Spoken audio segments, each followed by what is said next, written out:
Vamos chegando, meu povo. Vamos entrando. Vamos bater um papo maravilhoso hoje sobre solidão. Ai, eu amo. Amo não a solidão, né, gente? Eu amo falar sobre as dores da nossa alma e como a palavra de Deus pode nos ajudar a solucionar todos esses problemas. É lindo como Deus trabalha na nossa alma de forma intencional e intensa, né? Hoje nós vamos começar uma série de discussões a respeito desse livro aqui, A Cura da Solidão, do queridíssimo Maurício Zagari. Esse livro foi publicado pela nossa parceira aqui do canal, a editora God Books, e vou trazer o Maurício Zagari para conversar aqui com a gente hoje. Ele e a Lu, que já é nossa parceirona aqui de lives, né? A gente passou janeiro inteiro junto. Boa tarde para todo mundo, sejam muito bem-vindos aqui. Deixa eu já chamar o Maurício para entrar, porque eu vi que ele já está aqui conosco.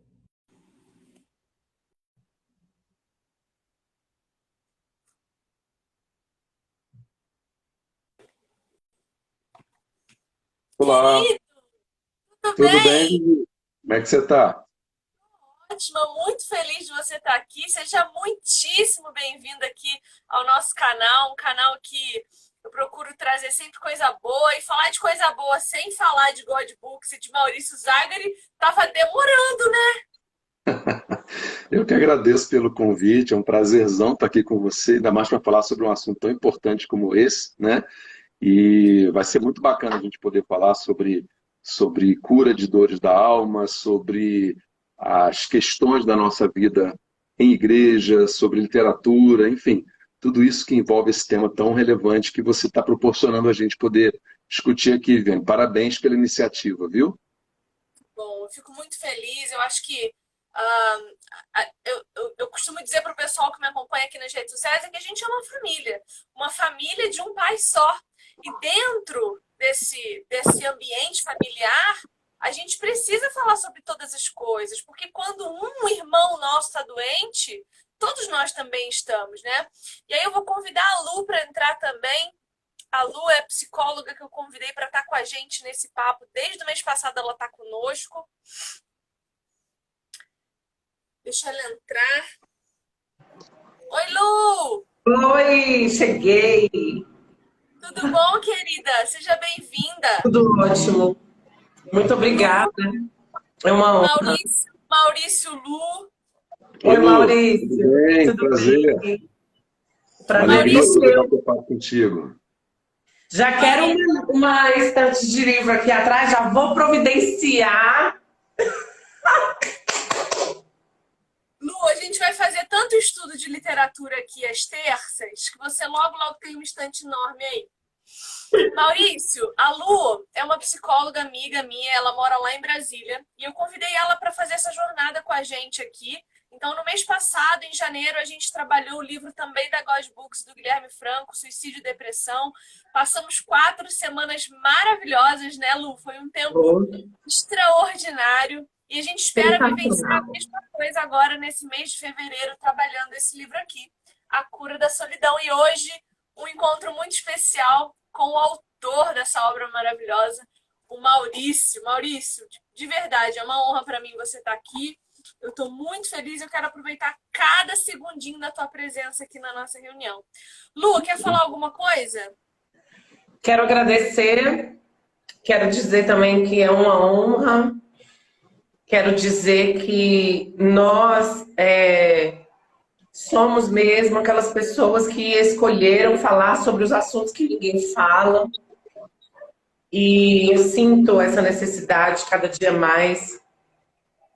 Eu quero me comportar como uma pessoa que fala isso, que traz essa reflexão e que às vezes incomoda, sabe? Mas um incômodo que se torna cada dia mais necessário, entendeu? Eu quero ser a pessoa que chama as outras pessoas para os assuntos profundos e para os laços profundos, porque eu também já sofri desse mal.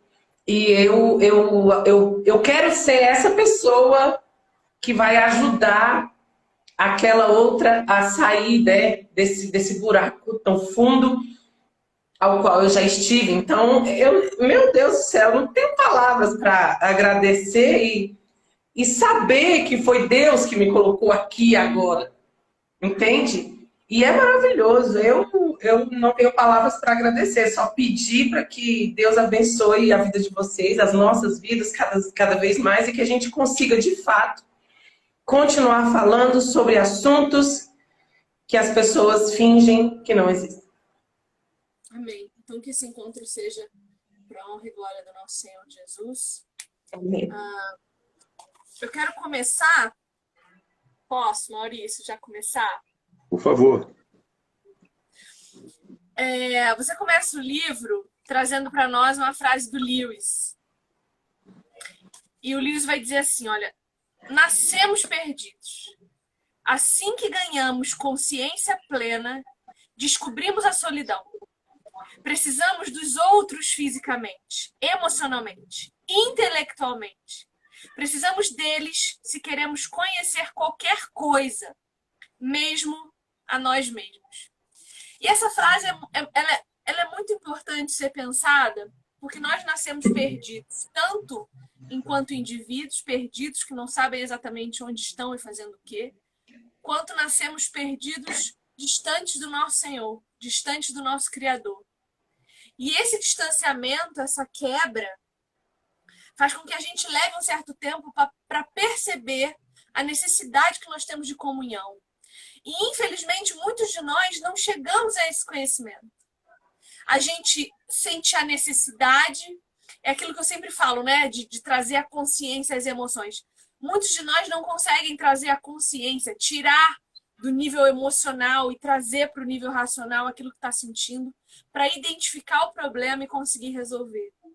Mas uma coisa é fato, por mais que nós neguemos, e a gente quer negar demais, a gente vive na era do pai de pet, mãe de planta, bicho é melhor do que gente, essas frases de efeito que são super lacradoras, mas que não contam a verdadeira história a respeito de nós, que é a solidão de uma casa só com um cachorro que não me compreende ou só com uma planta que não responde aos meus questionamentos. Então, é importante a gente trazer à tona essa necessidade e falar dela de forma clara e objetiva. Não é um problema mostrar vulnerabilidade. Muito pelo contrário, quando eu comecei a me vulnerabilizar, foi que as pessoas se sentiram à vontade para chegar perto de mim e começar a me ajudar a resolver as minhas questões. Maurício, o que te traz à memória quando a gente fala dessa ausência de entendimento da necessidade do outro? Porque quando a gente olha em volta é o que a gente vê. Pessoas tentando fugir dessa necessidade, fugir desse envolvimento emocional e psíquico que nós somos criados a ter com o outro. O que te traz assim de pensamento quando você reflete sobre isso? Bom, a gente tem um foco específico nessa nossa conversa com relação à solidão entre cristãos, né? Então eu vou direcionar isso aqui um pouquinho para esse âmbito, porque quando a gente fala de cristãos, a gente está falando de igreja. E quando a gente está falando de igreja, a gente está falando de ajuntamento de pessoas. O grande problema é que a gente vende a ideia, teoricamente, idealmente, de que nós vamos ingressar nesse ajuntamento de pessoas e estaremos sempre acolhidos, estaremos sempre integrados, estaremos sempre supridos. O problema acontece porque isso não se realiza necessariamente na prática. E por que isso não se realiza? É uma conversa muito longa, né? Não cabe aqui entrar por tudo isso, mas a gente chegou ao momento da caminhada da igreja em que a igreja adotou, em sua grande parte, um modelo de igreja palco, uma igreja que você vai para assistir, você vai para ver algo, você senta passivamente na plateia e você assiste o que está acontecendo em cima do púlpito, né? Músicos, um pastor, um pregador, etc. E aí acaba o culto e você vai embora, como se assiste a uma peça de teatro, a um cinema, etc. No passado, isso havia em grande parte, mas havia uma uma ideia de igreja como família muito maior. O problema é que, nas últimas décadas, esse tipo de igreja espetáculo, em que tudo é colorido, é roxo e com luzes, botou o público no escuro e a luz toda na plateia, no púlpito. O que acontece? Você não vai mais, então, para se integrar. Você não vai mais para participar, para se imiscuir da vida daquelas pessoas. E isso tem gerado esse fenômeno, que são cristãos solitários. E a ideia que se vende é que você vai chegar na igreja e aqui é o lugar da alegria, aquela coisa do triunfalismo bíblico, né? É alegria todo dia, vem, você nunca mais vai sofrer, você não vai mais chorar, e aqui é o povo de Deus. Então você vende a ideia, porque você não vende a ideia de Cristo, você vende a ideia da família. Então você tem sempre que dizer que aqui é tudo maravilhoso. E o que acontece? A pessoa chega, vende-se a ideia de que receber bem é você botar um casal na porta da igreja dizendo a paz do Senhor, seja bem-vindo, olá. Só que aí ela recebe o aperto de mão, entra na igreja e acabou. Ela vai procurar o lugar dela, ela vai sentar, vai assistir e vai embora, sem que necessariamente haja uma integração. O que isso gera? Uma sensação de solidão muito grande.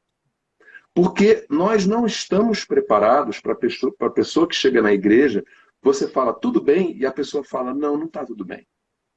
A gente entra em pânico se isso acontece.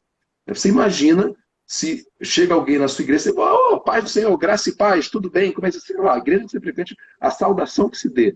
Está tudo bem? E a pessoa fala, não está bem. Aí você fala, vamos orar, vamos levar você para o pastor, vou te apresentar para o meu pastor.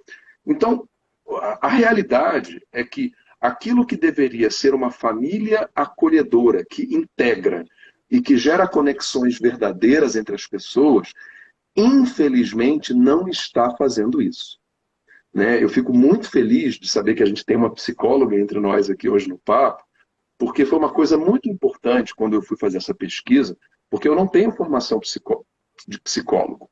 Eu sou jornalista e sou teólogo.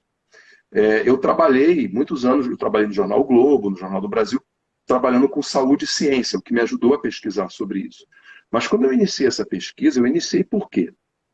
Porque eu circulo muito por igrejas, Brasil afora, e eu vejo em todos os lugares por onde eu passo, de qualquer estado do Brasil, de várias denominações, não importa se é pentecostal, se é histórica, se é neopentecostal, se é church, se o cara prega de tênis e calça rasgada, se prega de terno e gravata, você encontra muitas pessoas solitárias no seio das igrejas. Detalhe, no meio do povo e no púlpito.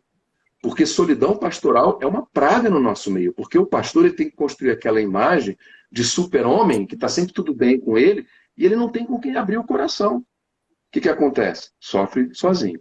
E aí quando eu fui investigar isso, porque aconteceu essa percepção, eu falei, gente, isso está demais. Qualquer lugar que eu passo, eu vejo gente solitária, sofrendo, sem conexão, com uma multidão em volta, mas sem conexão real com ninguém. E sai dali e vai para casa. E não achemos nós que comer uma pizza depois do culto mata a solidão, porque não mata. O que mata a solidão é um interesse verdadeiro pela vida um do outro, é participação na vida. E aí eu comecei a ver isso em todas as igrejas que eu vi. Eu falei, tem que pesquisar isso. Mas a minha formação é teológica, então eu fui para teologia.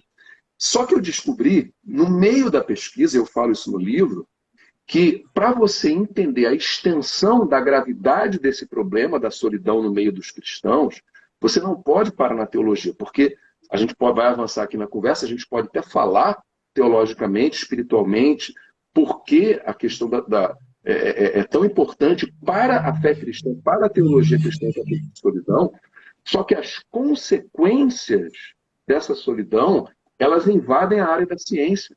Elas invadem a área da psicologia. No livro a gente mostra pesquisas científicas, que aí eu comecei a pesquisar que tipo de impacto isso gera na vida das pessoas. E solidão mata mais gente no mundo do que muitas patologias que se falam muito. Né? A Lu pode falar mais sobre isso. Então, acho que a questão é essa, Viviane.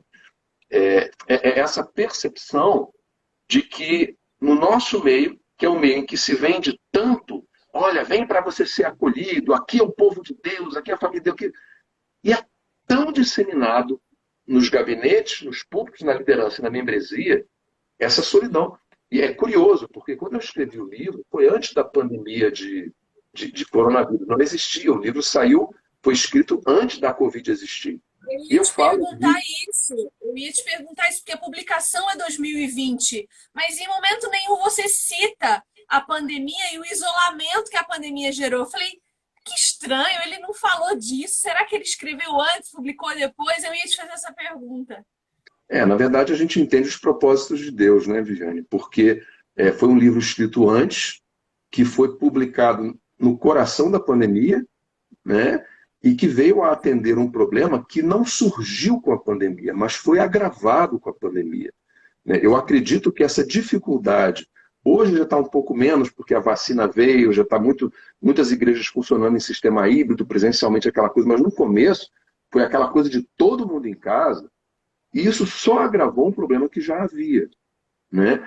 E a constatação, e aqui eu já devolvo a palavra para vocês, a constatação que veio antes da pandemia de Covid é que nós estamos vivendo, na igreja e fora da igreja, a humanidade está vivendo isso, mas a igreja não está isenta disso, estamos vivendo uma pandemia de solidão, e é o termo que eu uso no livro antes da pandemia de Covid. Isso é muito grave.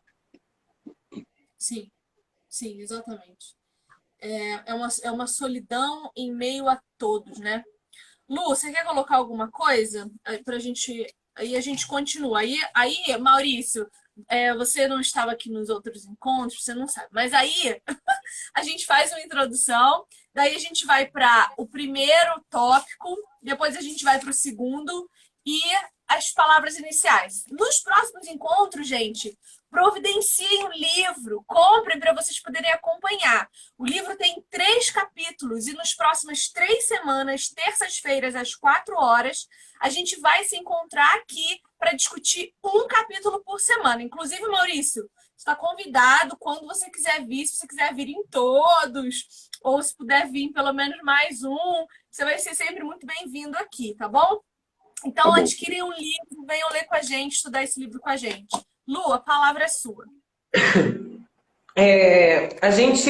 A gente pode encontrar uma análise muito grandiosa sobre esse fenômeno da solidão, né?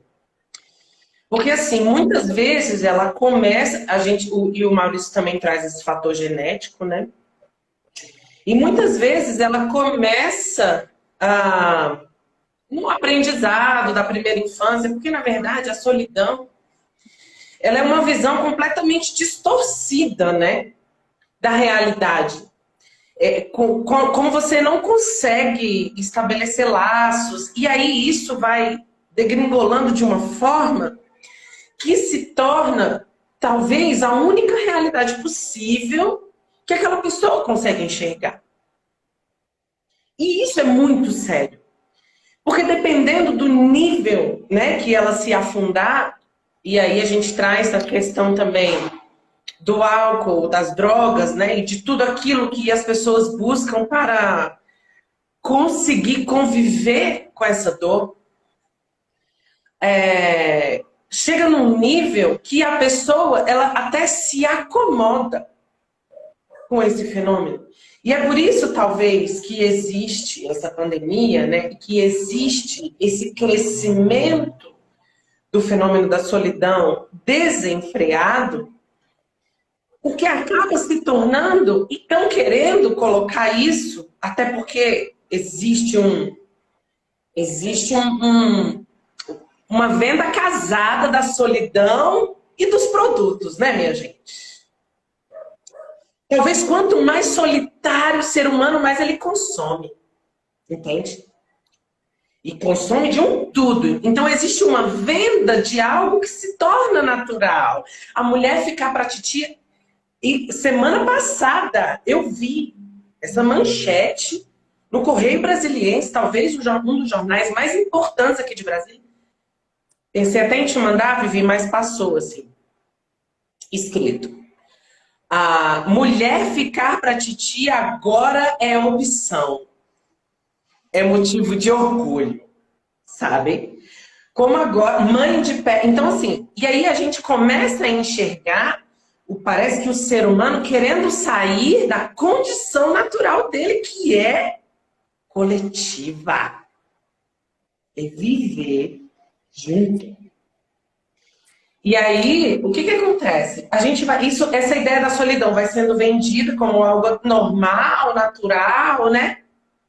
E às vezes a pessoa que sofre, ela começa a se colocar cada vez mais nesse casulo, né? Porque, eu escolhi, é legal, tá na moda. Não existe mais, né? Esse negócio de adolescente, ficar beijando, abraçando os pais, almoçar junto, jantar junto, demodê. Entendeu? E a gente sabe que a nossa sociedade vai caminhar para uma questão antinatural. Até porque aqui, como o Maurício falou, a gente está, né, nessa ideia da comunidade cristã aqui. E a gente sabe que esse mundo vai caminhar para o que é antinatural. E aí a gente vai tentar trazer essa reflexão e vai dizer que não é normal, que não é natural. Alerta, atenção, né? Esse livro que o Maurício escreveu, Utilidade Pública, antes da pandemia. A solidão mata. A solidão mata. E aí a gente pode trazer uma ramificação da solidão, que é a ausência de si mesmo, essa busca eterna do ser humano em ser, que a gente já falou sobre isso nas outras lives, né? Que a gente acredita que enquanto o ser humano não se colocar na posição de ser criatura, dificilmente ele vai se encontrar. Se ele não tem um criador, para que ele foi criado, né? E aí a gente pode caminhar, Vivi e Maurício, para superpresença. A solidão pode se transformar numa superpresença, num egoísmo tão grande que aquela pessoa ela vai se colocando no lugar de vítima, porque, né, é uma opção, como é que tem até uma palavra que o Maurício usou, incrível, né? A reclusão parece uma alternativa melhor. E aí essa alternativa vai ficando melhor e a gente vai se colocando num lugar de vítima e acontece a superpresença. Eu vou ficando tão grande, essa minha solidão vai ficando tão grande, eu me confundo com ela e eu não consigo desfrutar nada que acontece na minha vida. E aí, bom, só aumenta, né? E aí eu escrevi aqui, eu sou tão vítima de mim mesmo que eu não consigo sair da murmuração, da melancolia e da solidão, que é a sensação intensa de vazio e falta de controle. Muitas vezes a gente se mantém nesse looping solitário, porque a gente recusa o fato de que nós não somos nada sozinhos. Quem abre o livro A Cura da Solidão é o professor Osmar Ludovico, e ele vai trazer uma ideia extraordinária a respeito do pecado da assídia. Eu vou ler um trecho que ele diz assim, olha: os antigos pais do deserto nos falam da assídia, um dos 7 pecados capitais, também conhecido como tristeza, preguiça ou tédio. Trata-se de um sentimento de desânimo, torpor e desistência que começa com a dimensão espiritual e acaba por adoecer emocional e fisicamente. É um sentimento de desamparo que faz o indivíduo achar que ninguém se incomoda comigo e o leva a viver solitário, vazio, entediado, melancólico, insatisfeito consigo e com os outros, insensível, incapaz de se relacionar.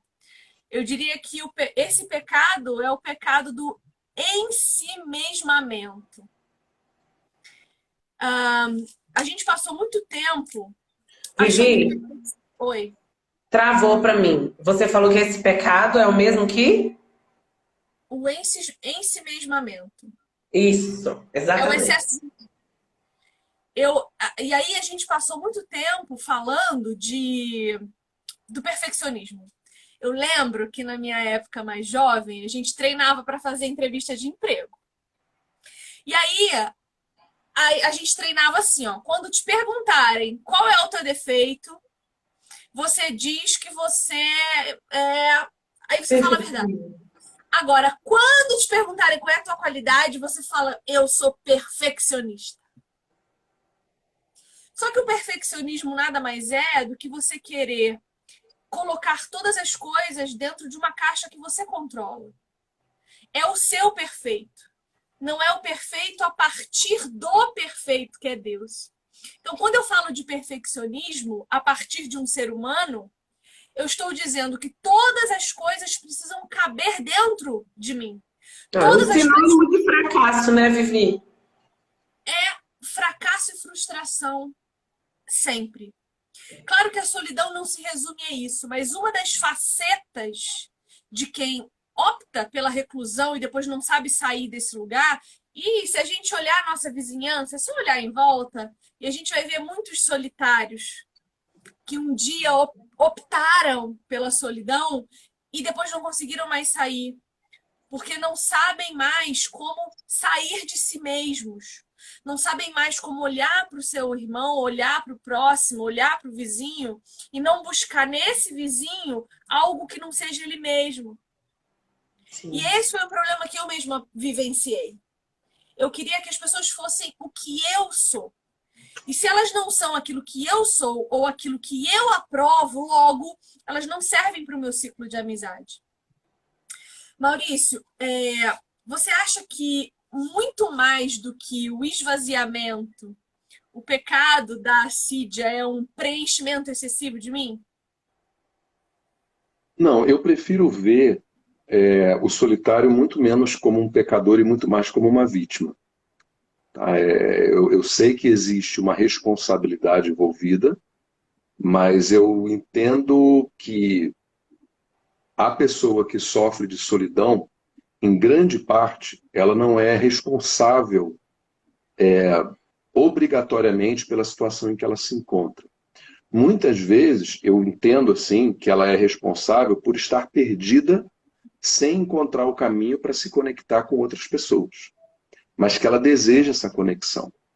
Né? Eu vejo que pode haver sim esse ensimesmamento, como você mencionou, mas eu vejo a solidão muito mais como um estado indesejado e um estado de pessoas que estão dentro de um labirinto tentando encontrar um caminho para se conectar com outras.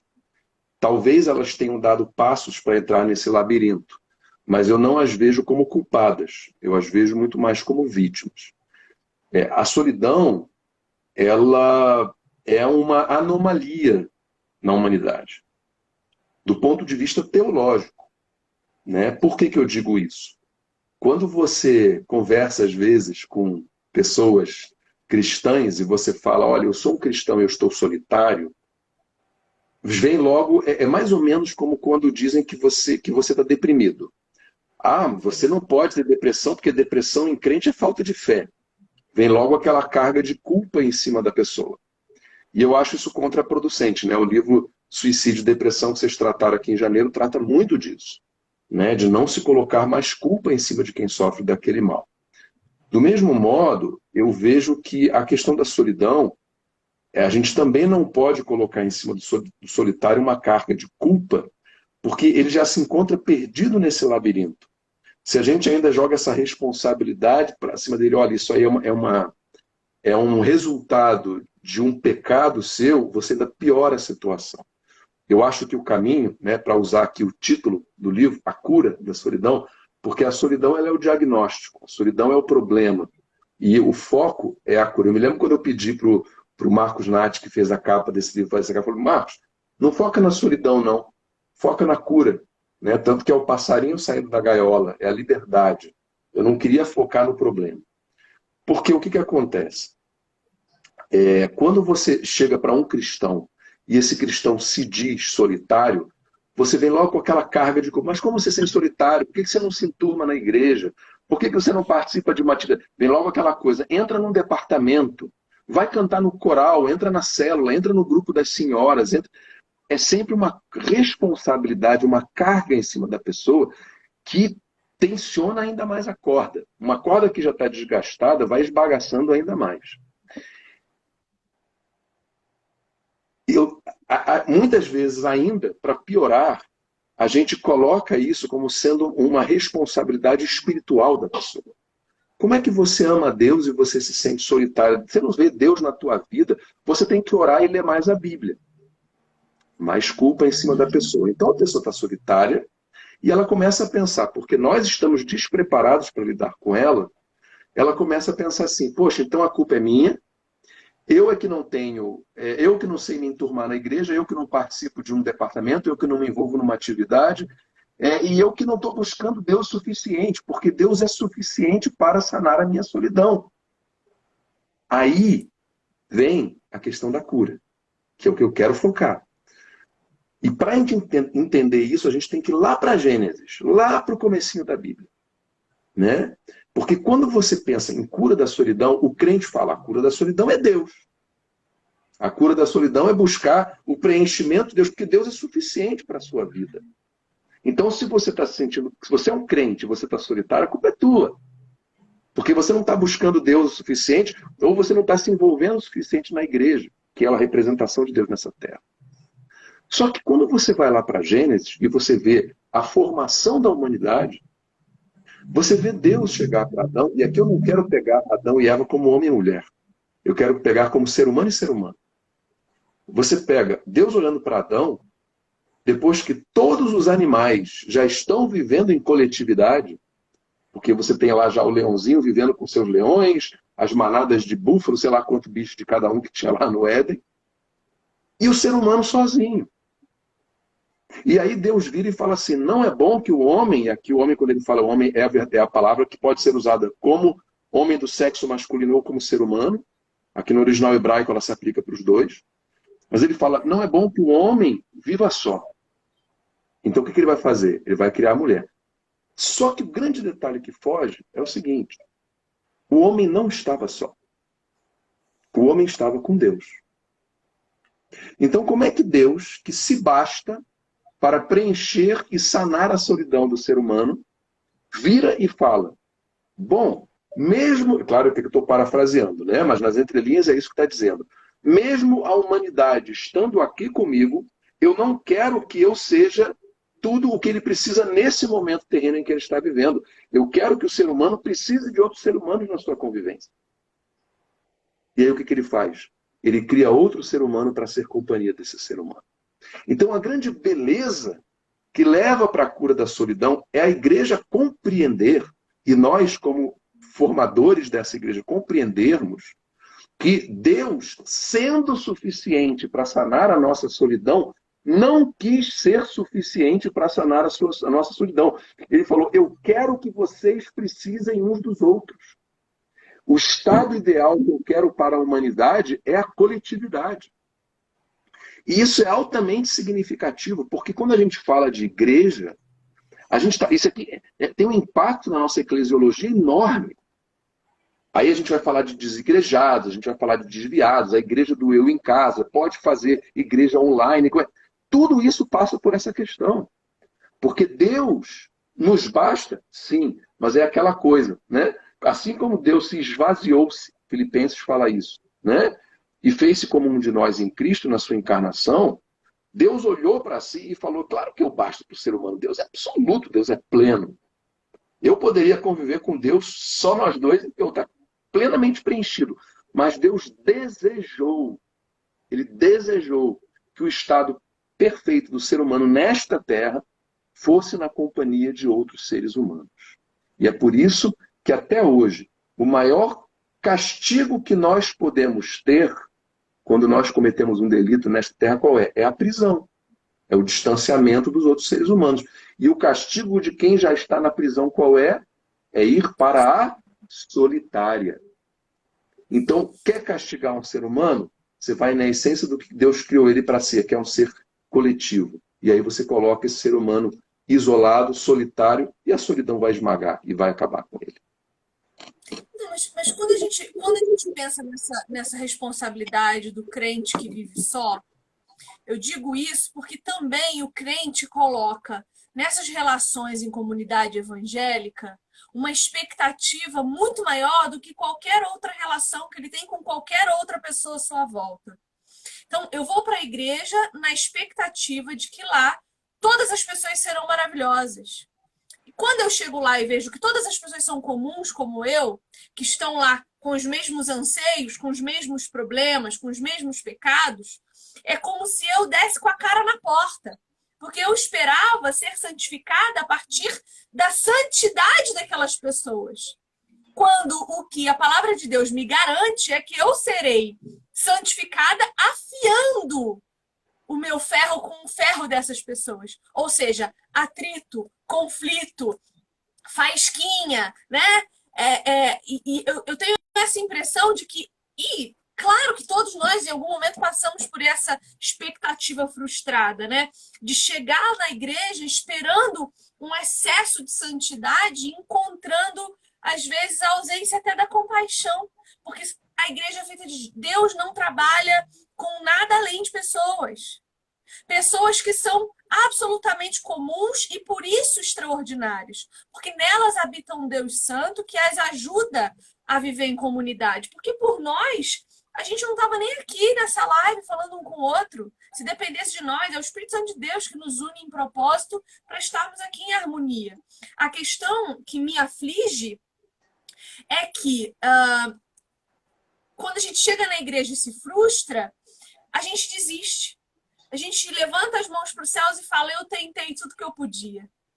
Agora eu não posso mais. E aí a gente volta para casa com o rabo entre as pernas e não encontra mais comunidade, não encontra mais amizade, não encontra mais com Deus. E aí eu vou falar uma coisa que eu estava pensando ontem.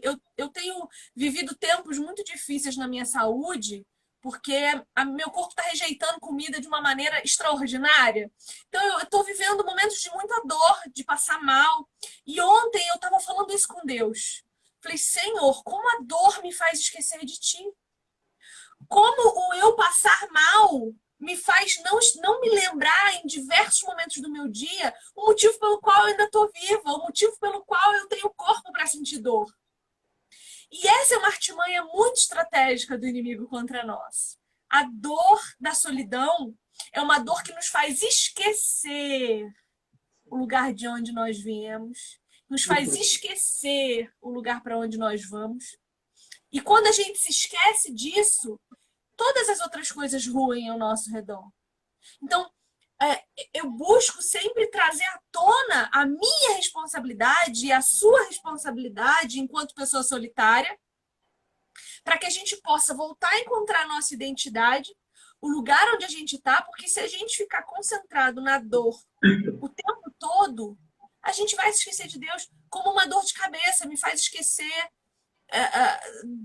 que eu tenho que cuidar da casa, né? A dor nos faz esquecer do principal motivo, do real motivo pelo qual nós estamos de pé. Então, é importante a gente pensar sobre esse prisma também, né? Não é culpa do solitário estar sozinho. Mas eu entendo, e aí, Maurício, discorde de mim, se for necessário, por favor, estou aqui para aprender com você. Mas é importante que eu reconheça, não a minha culpa, mas a minha responsabilidade. Porque eu preciso fazer alguma coisa. Ninguém vai fazer nada por mim. Essa é a verdade. A igreja não vai vir na minha casa e me tirar daqui. O psicólogo não vai vir na minha casa me tirar daqui. Eu preciso fazer alguma coisa por mim. Essa energia precisa vir de algum lugar. Eu ainda não continuei a leitura dos outros capítulos do livro para saber se será tratado. Acredito que talvez. Mas, a priori, a ideia que eu tenho é essa, assim. Eu preciso fazer alguma coisa por mim, porque senão ninguém vai fazer. Eu tô errada, Maurício? Tô falando uma grande besteira? Me corrija. Não, eu acredito que você está certa em parte do problema. Porque esse é um problema que ele não pode ser tratado unilateralmente. Não basta você tentar solucionar o seu problema da solidão no âmbito da igreja e a igreja não se mexer para isso. Quando você avançar mais nos capítulos, você vai ver isso. Tanto que o livro ele é escrito para quem se sente solitário e para quem quer ajudar a sanar a dor de quem se sente solitário. Porque o que acontece? As pessoas solitárias não fizeram escola de ser solitárias. Não existe universidade de solidão. Ninguém que está sofrendo esse mal sabe lidar com ele de uma forma automática. E como ele é um mal que abate, né, pesquisas científicas mostram que problemas decorrentes da solidão matam tanto quanto o fumo, por exemplo, e a obesidade. Isso é pesquisa científica, tá? Isso é estatística. Isso mostra que as pessoas não estão preparadas a lidar com isso. Ao mesmo tempo, as nossas igrejas não estão preparadas a lidar com a solidão. Por quê? Porque pega mal, é politicamente incorreto você dizer que na sua igreja, como assim na minha igreja tem gente solitária? Isso aqui é uma família acolhedora. Né? Então foi o que a Lu falou um pouco antes na fala dela. Né? É politicamente incorreto você dizer que tem gente solitária dentro das igrejas. Então é melhor a gente tampar os olhos, a gente fingir que esse mal não existe, a gente empurrar para baixo do tapete. Só que isso é um problema grave, que está adoecendo as pessoas que, gente, vocês não fazem ideia. Porque eu entrevistei muitas pessoas para fazer esse livro. Vocês não fazem ideia de quantos pastores se sentem solitários. Existe uma coisa chamada solidão ministerial, que está gerando algo que está sendo chamado, inclusive pelo Ministério CEPAL, de epidemia silenciosa de suicídio entre pastores. Quantos pastores não estão abandonando o ministério? Ontem eu vi uma postagem no Facebook de um pastor de Cabo Frio que simplesmente largou o ministério, que não aguentava mais. Por quê? Porque criou-se essa ideia, e eu achei muito bacana, Viviane, quando você falou sobre se fragilizar, né? Porque o ser humano, o cristão, ele tem que se fragilizar, ele tem que se autofragilizar. Porque a gente tem que entender que nós não somos Deus. Nós somos seres humanos pecadores, frágeis, dependentes de Deus e uns dos outros. Mas criou-se essa ideia de que o pastor tem que ser aquele cara que vai chegar e vai ser um animador de auditório, e é só vitória, a vitória é nossa pelo sangue de Jesus, é bênção pura. E que isso, meu irmão, levanta essa cabeça, porque Jesus já te deu a vitória. Essa coisa que veio na rebarba do neopentecostalismo, da teologia da prosperidade, da confissão positiva. Você só tem que falar a palavra de fé, há poder nas suas palavras e tantos outros equívocos teológicos que entraram no seio da igreja e que geraram essa ideia de que o crente tem que ser um super-humano, quanto mais o pastor. Então o pastor que está passando por uma crise, ele não pode chegar para ninguém e dizer que ele está passando por uma crise. Imagina o meu pastor, um homem de tanta fé, ter crise conjugal, ter problema de depressão, passar por um monte de... Não pode.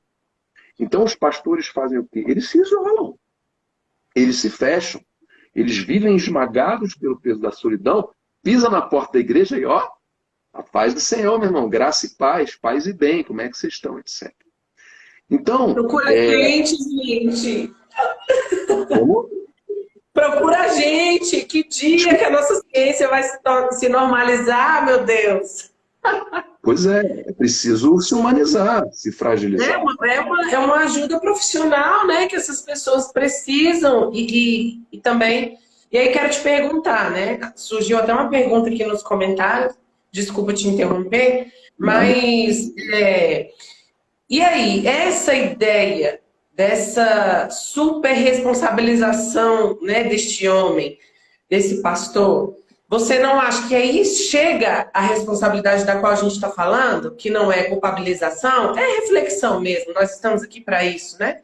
Mas de ele abraçar de tal forma e sim, né, e cair mesmo nessa solidão e nesse enxergar a realidade completamente deturpada, porque eu não vou dar conta, e não vai dar conta mesmo, é impossível, porque ele é um ser humano. E aí você não acha que quando a solidão bate na porta dele, ele não vai tentar enxergar toda essa ideia que estão jogando para cima dele, e aí a decisão vai precisar existir de ele abraçar ou não? Assim, é claro que a gente tem que entender, gente, como que a solidão foi estruturada, né? Tem que começar do começo. Eu acho que por isso que talvez a gente fale de responsabilização, enfim, de toda essa análise, partindo do princípio que a pessoa que deseja a cura para a solidão e a pessoa que deseja ser parte da cura, então aqui a gente está falando, como no livro, né? Para pessoas que desejam ser curadas desse mal e para pessoas que desejam participar da cura. Então, essas duas ramificações, esses dois tipos de pessoas precisam entender como que cada solidão é uma. Cada indivíduo é único e a gente vai... E aí a solidão vai ser estruturada a partir do trauma, a partir da perda, a partir de um ambiente que estimula a solidão. Então, vamos partir do princípio que a gente precisa entender como a solidão daquela pessoa, e ela mesma também vai precisar se fazer essa pergunta em alguma altura, porque... se ela lê esse livro, se ela assiste essa live, né? Se ela busca esse tema, é porque eu penso que ela deseja sair, né? Porque também tem algo na psicologia que chama ganho secundário. Acho que não cabe aqui colocar, mas existe também um ganho secundário da solidão. Mas a gente está partindo do princípio da pessoa que quer ser curada e da pessoa que quer participar da cura. Então você não acha que o pastor ele pode cair, né, nesse erro, vamos dizer? Não sei se é um erro, acho que é uma condição, né, de abraçar essa ideia ou não?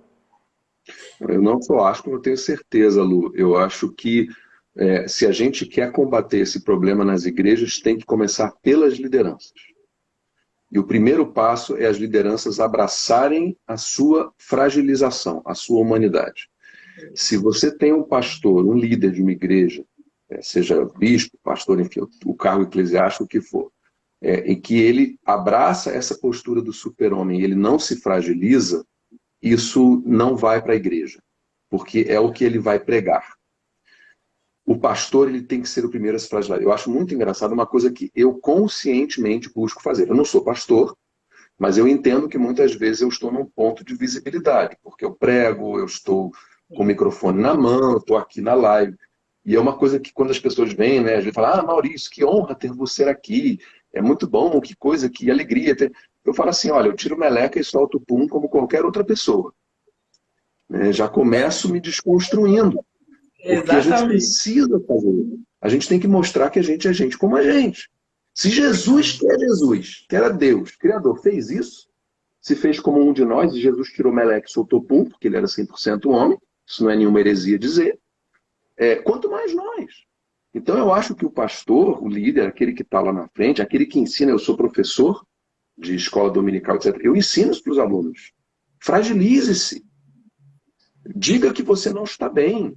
Diga que você está triste. Teve uma aula que uma aluna chegou e falou que teve um problema na família e que assassinaram a irmã dela e ela não conseguia perdoar. E outra falava que fumava e não conseguia largar o fumo. Eu falei, cara, que bom que você está falando isso. Melhor do que você esconder para vestir essa capa, né? Porque nós precisamos, para curar a solidão do cristão, nós precisamos de um negócio chamado autenticidade. Nós temos que ser quem nós somos. Porque o Jesus falou sobre o pecado. Mas a coisa que Jesus mais criticou foi a hipocrisia dos religiosos da sua época. O que é hipocrisia? É você ser uma coisa e você querer demonstrar outra. Então esse é um mal que tem que ser combatido. Isso tem que ser combatido. Então isso sim, Lu, começa pela liderança. O líder que sabe chegar no púlpito e mostrar quão frágil e humano ele é, eu acho que esse cara está muito mais perto de Deus do que alguém que fica botando aquela postura de só vitória, bênção pura. E aí o que vai acontecer? Esse líder que se fragiliza, ele vai ensinar a igreja a se fragilizar.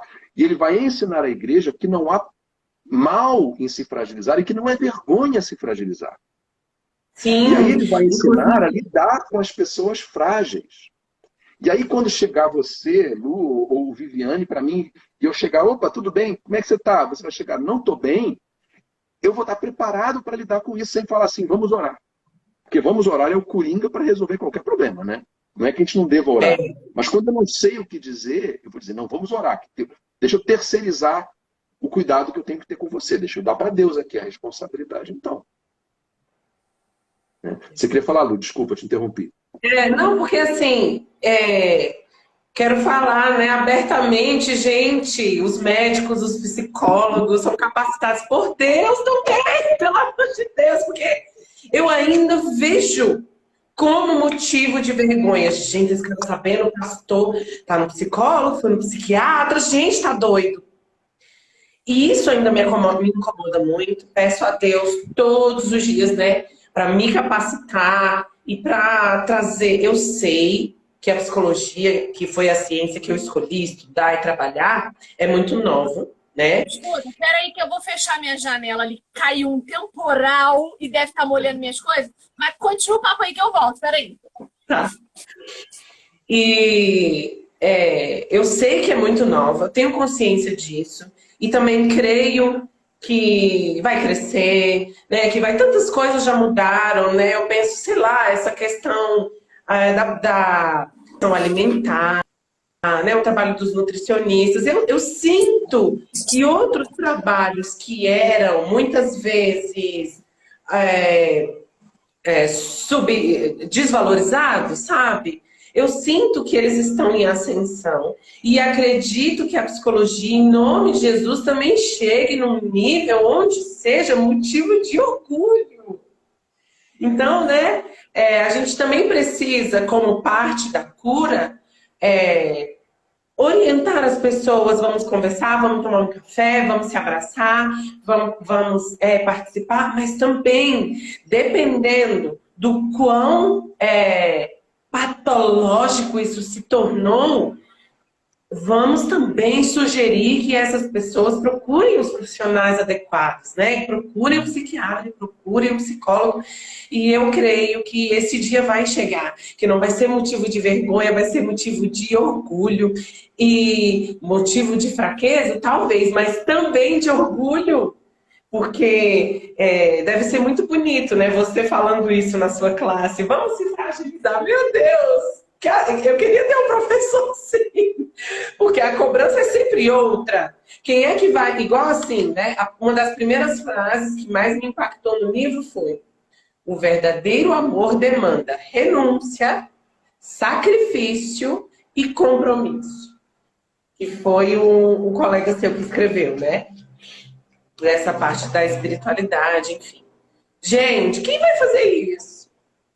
Quem anda pregando renúncia, sacrifício e compromisso? Meu Deus, não.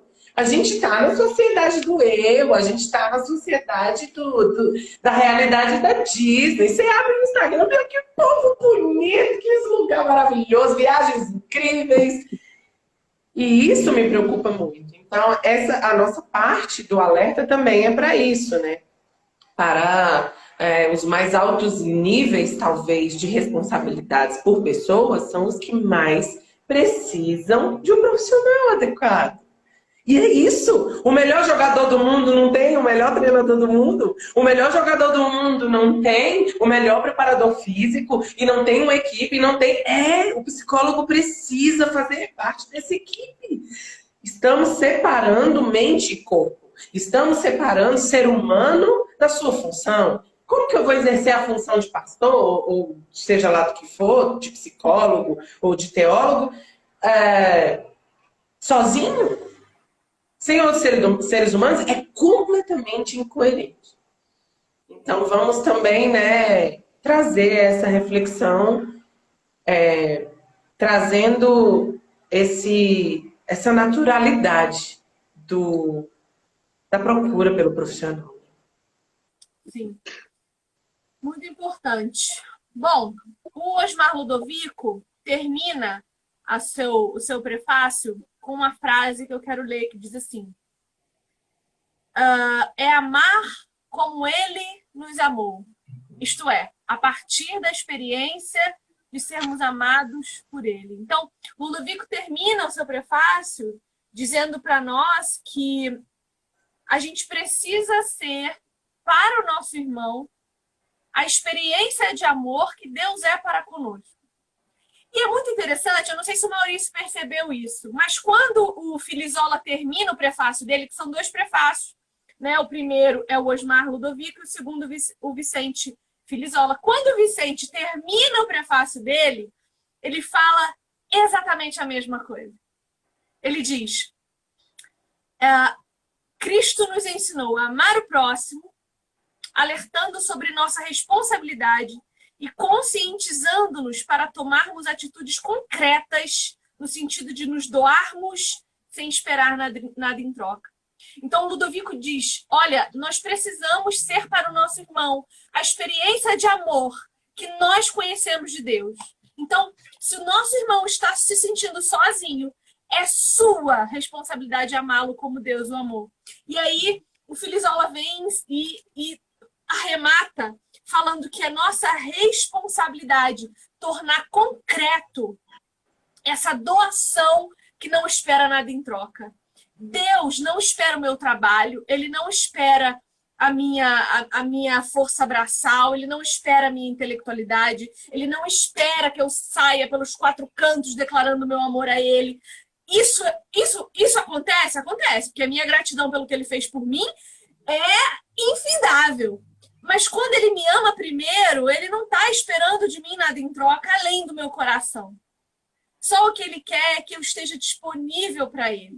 E uma pessoa em estado de solidão, ela está disponível. É claro, existem os rebeldes. Existem os rebeldes. Como lidar com eles? Talvez o livro nos próximos capítulos me ensine. Mas aqueles que estão buscando a cura, eles estão disponíveis. Eles estão acessíveis, eles estão sentados do teu lado na igreja no culto de domingo, esperando você olhar para eles e dar um bom dia e cumprimentar e falar, e aí, meu irmão, bora tomar um café essa semana? Porque o teu pastor não precisa ser o pastor de todas as ovelhas, só ele. Você também é sacerdote real. Então você também é responsável pelas pessoas que estão à sua volta. Claro, existe a autoridade sacerdotal do pastor, a gente não está discutindo isso, mas e a nossa responsabilidade? Porque tudo a gente quer, tudo vem a nós e ao vosso reino nada. É tudo eu quero e nada eu entrego, nada eu sirvo. Isso é um problema, porque até o ato de servir gera em mim um amor diferente. Até o ato de ser útil àquele que precisa da minha utilidade gera em mim um senso de pertencimento diferente. E isso é importante que a gente exerça. Ah, mas se o outro me rejeitar, aí é com ele. Se ele não quer o teu amor, Deus não obriga ninguém a amar ele também, não. Ele chama, ele convida, ele atrai. Mas se um dia você resolver rejeitar, dependendo da tua tradição de fé... É o cabelinho. Quando ela mexe no cabelinho, Maurício, ela começa a falar umas verdades, entendeu? Não. Conheço, Não. Para a gente começar a encerrar, eu vou comentar um pouco das palavras iniciais do Maurício aqui nesse livro. Maurício, quando eu comecei a ler as palavras iniciais e eu vi uma história de ficção, eu falei assim, nossa, o Maurício vai começar a contar a história de uma personagem para nós. Que legal, ele é um excelente autor de ficção. Quero saber. Só que estava profundo demais o sentimento. Estava intenso demais a contação. Eu falei, esse é o Maurício. Eu estou conhecendo o Maurício um pouquinho mais. E confesso a você que isso me surpreendeu. Me surpreendeu porque eu não esperava que você fosse falar de si mesmo. Eu não esperava que você fosse contar a sua história para nós. E isso despertou em mim diversos sentimentos. Entre eles, um amor profundo por você. Porque se expor dessa forma e dizer, eu fui sozinho, eu sofri de solidão, eu tinha muitos amigos e eu não tinha ninguém. E eu ia para casa sozinho, chorando dentro do meu carro. Maurício, isso me fez te amar, te respeitar e te admirar ainda mais. Porque ser vulnerável é permitir que os outros te amem. E você me permitiu te amar um pouco mais. Eu sou grata a você por isso. Isso me surpreendeu muito. Porque você chama as pessoas para sua vida. E isso é lindo. E eu quero que você fale um pouco para nós, sem dar muito spoiler dessa primeira parte do livro, como foi essa tua experiência inicial com a solidão? Porque a gente só toma consciência de que é sozinho quando o sofrimento já está ensurdecendo a gente. E eu percebo aqui que você demorou um pouco também a perceber esse problema da solidão, né? Então, conta para nós um pouquinho, só um pouquinho, tá? Para não dar muito spoiler do livro, essa tua experiência. Eu fui um adolescente muito solitário, de ter momentos de muita crise, de muito choro, né, de questionamento da minha autoestima foi muito destroçada por causa disso, porque eu me achava uma pessoa muito pouco interessante, que o solitário passa por isso, né? Bom, se eu estou solitário é porque eu não desperto interesse em ninguém, né? Ninguém quer ser meu amigo, essa é a ideia. E aconteceram uma série de coisas, no livro eu conto, não vou entrar em detalhes aqui, mas a minha decisão por relatar essa minha experiência pessoal com a solidão se deu exata e precisamente por conta disso tudo que eu falei para vocês aqui, da importância da gente se fragilizar, da gente se humanizar. Porque quando a gente se fragiliza, a gente cria o quê? Empatia com o frágil. E existe uma diferença entre empatia e isso aqui, ó, compaixão. Empatia é eu sentir em mim a dor que você está sentindo. Compaixão é eu compartilhar dessa dor, ou seja, é eu sentir em mim essa dor e eu fazer algo a respeito para sanar essa dor e para que essa dor pare de doer. A compaixão ela é um passo além da empatia. A compaixão ela é uma empatia que gera movimento, que gera uma atitude. Então, eu achei muito importante eu começar o livro contando essa minha experiência para que o leitor que sofre desse mal entenda que eu não estou falando somente de algo que eu estudei, mas eu estou falando de algo que eu vivi na pele. E que mal saberia eu que esse livro seria lançado justamente num momento de também grande solitude. Né? Talvez eu não diga nem mais solidão, mas de grande solitude quando nós nos víamos isolados. Né? E a pessoa que estava despreparada para se bastar a si mesmo, ela entrou em crise de solidão profunda. Isso aconteceu muito durante a pandemia. Então, eu vejo, Viviane, que a importância desse relato pessoal meu no livro está justamente na importância de a gente se despir dessa carapaça. Ah, o Maurício é um teólogo, ele é um escritor, ele é um pregador, Não, como eu falei, eu tiro o meleca e solto o pum, igual a qualquer pessoa. Eu sou gente como a gente, né? Então eu passo por dores, etc, etc. Eu tenho os meus problemas, os meus momentos de abatimento de alma, tudo isso. E isso está tudo bem. Não no sentido de estar bem, não é que era para ser assim, mas está tudo bem no sentido de que eu sou um ser humano. Né? Eu sou um ser humano passível de passar por isso. Agora, o que eu acho muito importante no meu relato pessoal não é simplesmente o fato de eu ter vivido anos em estado de solidão. É o fato de que eu vivi a cura da solidão. Então, o que eu compartilho nesse livro foi algo que eu vivi. Quando eu descobri... A gente vai conversar nos próximos capítulos, Maurício, tu não me dá um spoiler aqui, porque eu quero que esse povo compre o livro para acompanhar esse estudo conosco. Tu não dá a resposta no final. Tá bom. E eu quero aproveitar... Pode falar, Lu, desculpa. Eu me identifiquei muito também. Meu Deus, parecia que você estava falando de mim. Eu penso que vai, né, alcançar os corações dessa forma. Impressionante, assim, como eu me vi, né, no seu relato, na sua história. E é maravilhoso, né? E aí a gente também se lembra o quanto nós precisamos falar disso cada vez mais. E quanto nós precisamos chegar, né, nessas pessoas solitárias e falar, olha, eu também já vivi isso, né? Eu sei muito bem como você se sente, mas eu penso que a parte da cura, eu não li ainda, tá, gente? Mas é porque eu acredito que depois dessa primeira live a gente vai começar a se posicionar na identificação de se hoje eu me encontro como uma pessoa solitária que deseja sair, ou se eu me encontro na parte da cura, que eu quero ajudar. Então eu penso que depois dessa live precisa ocorrer essa reflexão de quem está nos assistindo, de nós mesmos, de como vai ser o nosso posicionamento a partir de hoje. E uma expressão que você usou foi o interesse desinteressado. Caramba! É, para mim, a outra pandemia. De um lado, a pandemia da solidão e do outro lado, o interesse desinteressado. Então, assim, se você hoje se colocar, como eu me coloquei, né, lendo a sua história, lembrando de mim, e encher o coração de gratidão, a minha vontade de ajoelhar, chorar, falar, meu Deus, eu venci, eu fui curada, já passei por tudo isso, meu Deus, e agora estou aqui, totalmente cheia com esses meus relacionamentos profundos, né, que eu decidi ter, eu escolhi renunciar, fazer sacrifícios e me comprometer.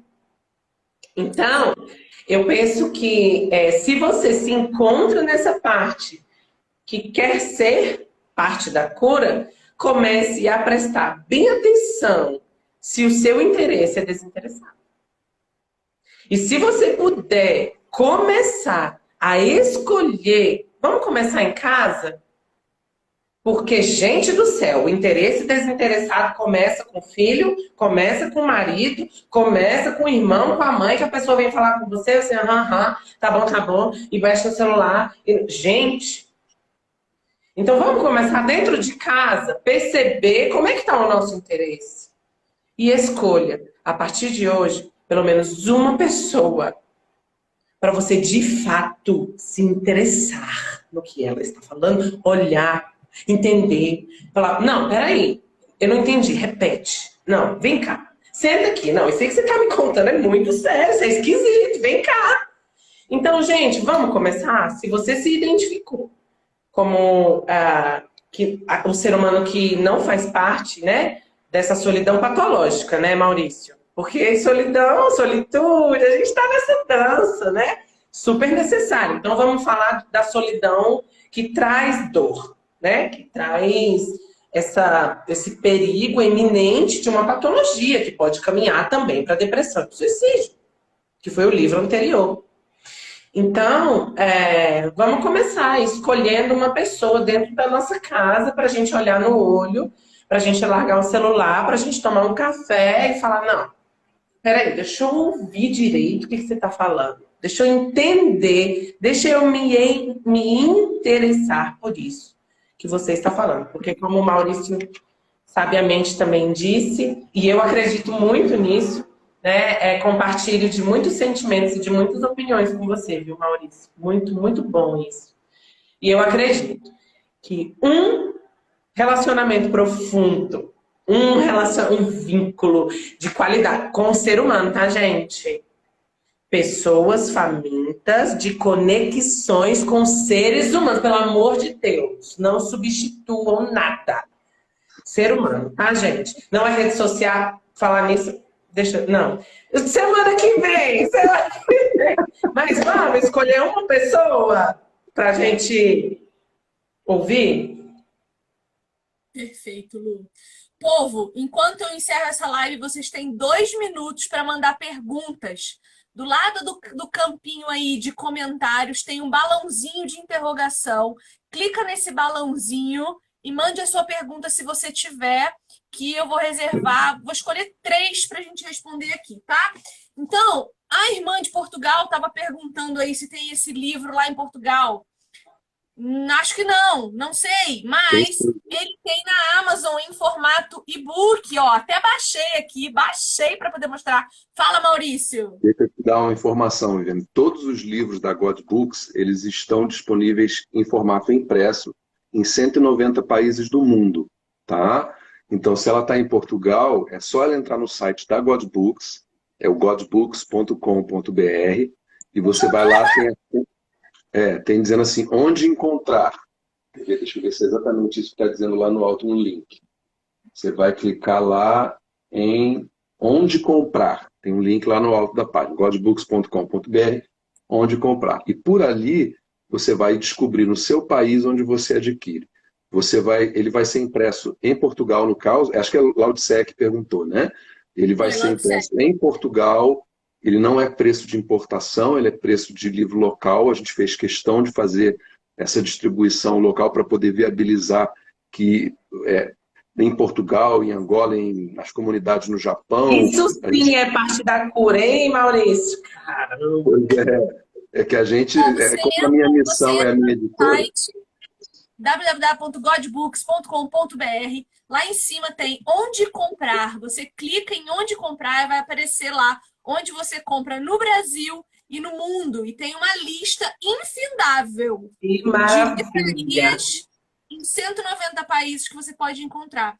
Tem na Colômbia, na Itália, na Espanha, Moçambique, Paraguai, Japão. Tem em Portugal, Laodiceia. Tem em Portugal, Laodiceia. na verdade, a gente só não consegue entregar em 4 países do mundo, que é Coreia do Norte, Cuba, Síria e Iraque. Fora isso, o livro Por impresso que chega será, né? Por para que você em será? qualquer lugar do planeta. Ótimo, mas enfim, ache físico, porque ler em físico é outra experiência. Mas se você quiser comprar ele pelo Kindle, tem também. E o físico, maravilhoso, dá para riscar, anotar e acompanhar as nossas lives, fazendo anotação, fazendo as escrituras, enfim, tudo certinho.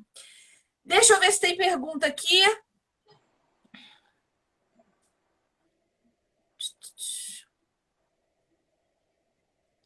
Ó, uma pergunta prática para a gente encerrar então a nossa live hoje. O que fazer quando você se sente solitário, começa a chorar, estando rodeado de amigos? Eu acho que nos próximos encontros a gente vai falar sobre isso, porque o Maurício conta a sua história pessoal a partir desse momento aí, em que ele chora mesmo rodeado de amigos. Mas se vocês quiserem fazer alguma colocação, alguma observação a respeito disso, fiquem à vontade, suas palavras finais para a gente encerrar o nosso tempo aqui de comunhão. Você Maurício? quer falar, Lu? Ou eu posso te dar uma palavrinha sobre isso. É Leila, né, que fez a pergunta. Leila, uma das grandes constatações da minha pesquisa para esse livro é que solidão não se resolve com quantidade de pessoas. Se resolve com a qualidade das conexões que você estabelece com elas. Sejam muitas, sejam poucas. Então, a questão está na qualidade do vínculo que você estabelece com essas pessoas. Não dá tempo aqui agora da gente se aprofundar muito, né? Eu recomendaria a você que você lesse o livro, ali está muito aprofundado, muito bem explicado, mas é exatamente isso, né? Existem pessoas que estão cercadas, às vezes, de milhares de pessoas e se sentem completamente solitárias. A boa notícia para você, Leila, é que solidão tem cura. E isso é que justamente é a ênfase do livro. Solidão não é uma condenação, não é prisão perpétua, ela é um estado temporário. Basta você saber dar os passos necessários para você sair desse estado e você vai sim conseguir se livrar desse estado de alma. Lu, você quer ir além? Porque assim, se você chegou nesse nível de se perceber já rodeado de pessoas e vem aquela crise de choro, a gente entende o choro como um equilíbrio, é um alerta físico, né, do nosso corpo, tentando dar vazão ao esgotamento emocional. Já está cheio, já está exausto, talvez. E aí, quando você se vê numa situação daquele choro, que normalmente é um choro de desespero, já no meio daquelas pessoas e já numa situação, é o alerta. Se você já se percebe nesse nível de incômodo, primeira coisa é que a gente vai precisar avaliar: que ambiente é esse? Se você já se percebe tão exausta, que ambiente é esse? Eu acho que essa é a primeira avaliação que a gente vai fazer, né? Porque existe um ambiente, gente, que fomenta a solidão, que são cheio de interesses desinteressados. Então, assim, se já chegou esse alerta, vamos prestar atenção: que ambiente é esse? Que pessoas são essas que você está cercado? O que aconteceu?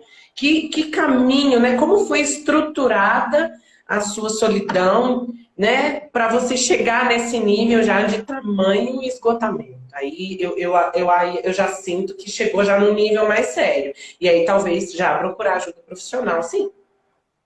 Um irmão até complementou aqui a pergunta. E se a pessoa se sinta isolada e goste desse isolamento e queira permanecer? Porque sabe a coisa que eu mais ouço? Eu amo igreja grande, porque daí eu entro e saio, ninguém me vê. Eu entro e saio, ninguém me vê. Perigoso. Isso é um problema, não é? Perigoso, tá? Perigoso. Mas eu vou deixar o Maurício falar primeiro. Queridão do canal de Books, tudo bom, querido? Como é que você está? Nesse caso, eu separo, eu não chamo isso de solidão, eu chamo isso de solitude. A solitude, inclusive, é uma disciplina espiritual em que uma pessoa ela consegue ficar sozinha e isso não ser algo penoso para ela. Ela se sente bem. Então, isso eu não caracterizo de solidão, eu separo esses dois conceitos, né? A solidão, no meu trabalho, na minha pesquisa teológica, etc., etc., é aquilo que machuca a pessoa. Ela se sente num estado de abatimento de alma em que ela não gostaria de estar. Se a pessoa está de boa, aí você tem a solitude. É aquela solitude do cara que sobe a montanha, senta lá em cima, fica vendo a paisagem, feliz da vida, ouvindo os passarinhos. Então, isso não faz mal a ela. Então, isso não é um problema. Tá? Isso é uma pessoa que vive bem consigo própria e não há um sofrimento. Então, isso não se encaixa dentro do que a gente está falando aqui. Tá bom, queridão? Sim. Mas eu como eu falei... eu amo a solitude, eu amo ficar sozinha. Sim. Às vezes eu mando meu marido dar uma volta, porque tá em casa, tá me perturbando com a solidão, eu gosto de ficar sozinha. Também entendo a solidão e a solitude de formas diferentes. O problema é que quando se trata de igreja, a solitude gera em você uma teologia quebrada. Uma teologia autossuficiência. Por isso que eu falei que é perigoso. Pode rolar. Exatamente. É você... se você não pratica aquilo que você constrói na sua casa lendo sua Bíblia, que sentido que faz fazer parte de um corpo se você não é membro efetivo dele? E assim, eu falo isso de um lugar de quem luta contra isso, porque eu, por mim, ficava em casa. Mas eu entendi que o culto comunitário ele é importante para a minha fé, para a minha edificação. Assim como os meus dons edificam também a igreja. Você precisa ser parte daquele corpo, senão você não é nada. Senão você é só um... Deixa eu só fazer uma pequenina separação aqui. Eu acho que existe uma diferença entre a solitude, como a gente fez uma diferenciação entre solidão e solitude, existe uma diferença também entre a solitude e o isolamento. Né? Uma coisa, a solitude, eu acho que foi a pergunta dele, se eu entendi corretamente, é a pessoa que de repente não está envolvida com muita gente, mas que está bem, ela não está sofrendo com isso. Outra coisa é a pessoa se isolar, ou seja, ela frequenta um ambiente em que se pressupõe a coletividade, mas ela opta por não se envolver. Né? Eu acho que aí é outra coisa, eu acho que aí não é um estado de alma, talvez, pelo que eu compreendi, era mais a pergunta dele. Eu acho que aí é uma postura diante da necessidade de você viver em coletividade, né? Como membro de um corpo, interagindo, participando, etc.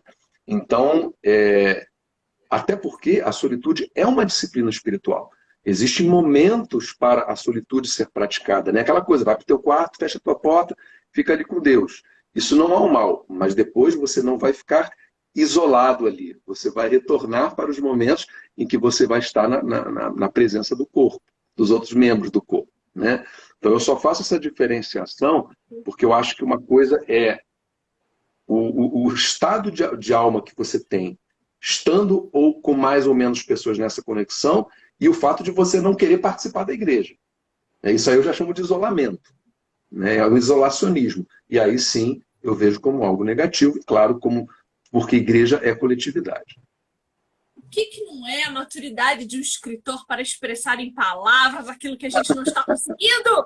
Maurício, muito obrigada pela tua presença aqui. Deixa eu só chamar a atenção aqui para a gente também, né? Se perguntar viver a solitude é maravilhoso, que isso? É uma dádiva. Acho que todo ser humano também precisa experimentar a beleza de estar consigo mesmo e com o seu Senhor. Meu Deus do céu, é incrível. Mas Precisamos nos perguntar quantos relacionamentos profundos a gente tem, tá? E se for só um vínculo, tá top também. A gente precisa se perguntar, né? Quantos relacionamentos profundos a gente tem, com quantas pessoas a gente pode contar, porque eu aqui, como uma profissional de saúde, eu já fico aqui na prevenção, né, gente? Por quê? A vida acontece e nós vamos sofrer algumas coisas. Algumas coisas vão acontecer. Acidente de carro, pessoas vão morrer, cachorrinho vai morrer. Algumas coisas vão acontecer. E se a gente estiver nessa solitude top, linda e maravilhosa, pode ser muito perigoso, a queda pode ser muito maior de uma vida que está acontecendo, vida adulta, né? Traições, enfim, sei lá.